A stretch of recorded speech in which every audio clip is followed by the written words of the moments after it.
மக்கள் வந்து பாத்தீங்கன்னா நிறைய பேர் என்ன சொல்லுவாங்கன்னா, அவங்களுடைய பொக்கிஷங்களை அவங்களோட பணங்கள்ல பேங்க்ல போட்டுட்டு என்ன பண்ணுவாங்கன்னா, ஒரு இன்ட்ரெஸ்ட் வரும். ஒரு பேங்க்ல எடுத்துட்டு போய் போட்டோம்னா என்ன பண்ணுவாங்கன்னா, ஒரு மாசம் கழிச்சோ ஒரு வருஷம் கழிச்சோ 7% இன்ட்ரெஸ்ட் வரும் அப்படின்னு சொல்லிட்டு பார்ப்பாங்க. நான் எப்பவுமே என்ன நம்புவேன்னா, உலகத்துல இருக்க போட்டது வந்து நீங்க ஒரு மாசம் கழிச்சு ஒரு வருஷம் கழிச்சு தான் அதுக்கான இன்ட்ரெஸ்ட் வரும். ஆனா கடவுள் சமூகத்தை நீங்க வந்திருக்கீங்க, நீங்க செலவு செய்யறது ஒவ்வொரு நிமிஷமும் எப்படி இருக்கு அப்படின்னா, கடவுள் வந்து இது எல்லாமே பார்த்துட்டு இருக்காரு. நீங்க இங்க இருந்து வெளியே கடந்து போறதுக்குள்ள என்ன பண்ணுவாருன்னா, கடவுள் உங்களுக்கு பெரிய காரியங்களை செய்வாரு. உலகத்துல வந்து நம்ம நிறைய விஷயங்கள் சந்தோஷத்தை தேடி போறோம். சந்தோஷமா இருக்க நிறைய பேர் வந்து கடவுளை தேடி வர்றது கிடையாது. ஆனா நம்ம கடவுளை தேடி வந்திருக்கோம்.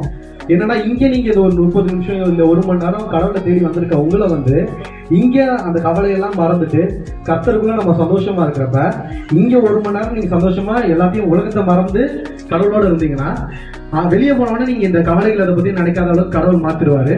நிச்சயமாவே நம்புறேன், நம்ம கடவுளுக்குள்ள இன்னும் அன்பு கூறுவோம், இன்னும் அதிகமா அவரை நேசிப்போம். கர்த்தர் பெரிய காரியங்களை நம்ம வாழ்க்கையில